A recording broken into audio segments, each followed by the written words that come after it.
খ্রিস্টান এবং আমার বাবা মুসলিম। আপনি কি ইসলামের ছায়াতলে প্রবেশ করতে চান?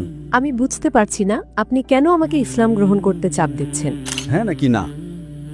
হাই, আমার নাম মুনিরা। আমি খ্রিস্টান ও মুসলিম দুই ভিন্ন ধর্মীয় পরিবারে জন্মেছি।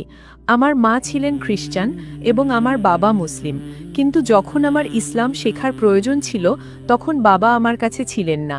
তাই আমার মা আমাকে খ্রিস্টান বানিয়েছেন। তিনি আমাকে যা পারতেন শিখিয়েছেন, কিন্তু আমি এখনও জানি না কি বেছে নেব। আমার বাবা মুসলিম এবং আমাকেও মুসলিম হতে হবে, কিন্তু কেউ আমাকে জোর করছে না। আমি শুধু মুসলিমদের ব্যাপারে জানতে চাই। বোন একটি প্রশ্ন করেছেন যে বাবা ছিলেন একজন মুসলিম। বোন, আপনার কি কোনো প্রশ্ন আছে? আমার মা বলেন যে জান্নাতে মুসলিমদের মতে পুরুষরা ৭২ জন নারী পায়, হুর হুর? হুর।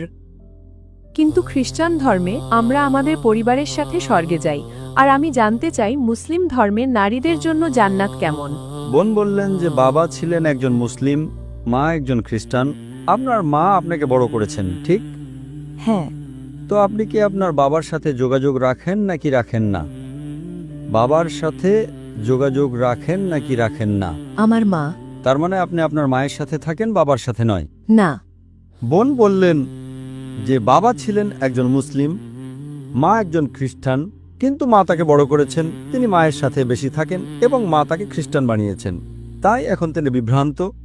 মা বলেছেন যে মুসলিমরা জান্নাতে গেলে তারা ৭২ জন হুর পায়, পুরুষরা ৭২ জন নারী পায়। নারীরা কি পাবে? হ্যাঁ। তো আপনার প্রথম প্রশ্ন অনুযায়ী আমি আপনার দ্বিতীয় প্রশ্নের উত্তর আগে দিচ্ছি এবং তারপর আপনার প্রথম প্রশ্নে ফিরে আসব। দ্বিতীয় প্রশ্ন হচ্ছে, পুরুষরা জান্নাতে গেলে তারা ৭২ জন হুর পাবে, তাহলে নারীরা কি পাবে? হ্যাঁ। এই একই প্রশ্ন হযরত আয়েশা রাদিয়াল্লাহু আনহাকেও করা হয়েছিল, যিনি নবীর স্ত্রী। তখন নবীর স্ত্রী উত্তর দিয়েছিলেন যে নারীরা তাই পাবে যা তাদের অন্তর কখনো কামনা করেনি, যা তাদের চোখ কখনো দেখেনি, যা তাদের কান কখনো শোনেনি। তার মানে ইনশাআল্লাহ আপনারা সমপরিমাণ কিছু পাবেন যা আপনাদের অন্তর কখনো কামনা করেনি, যা আপনাদের চোখ কখনো দেখেনি, যা তাদের কান কখনো শোনেনি। তাই ইনশাআল্লাহ যদি আপনি জান্নাতে যান, আপনি ভালো কিছুই পাবেন, যা পেয়ে ইনশাআল্লাহ আপনি সন্তুষ্ট হবেন। কিন্তু প্রশ্ন হলো, সবার আগে আপনাকে জান্নাতে প্রবেশ করতে হবে। যদি আপনি জান্নাতে না যান, তবে সেই ভালো জিনিসটি পাবেন না। আর আপনি যে নিয়মের কথা বলছেন যে আপনার মা খ্রিস্টান, বাবা মুসলিম, আপনি বিভ্রান্ত। আমি একটু আগে ভাইকে যে সূত্রটা দিয়েছিলাম সেটা আপনার ক্ষেত্রেও প্রযোজ্য। অন্তত সেটা মানুন যা উভয় ধর্মেই এক। উভয় ধর্মগ্রন্থ কোরআন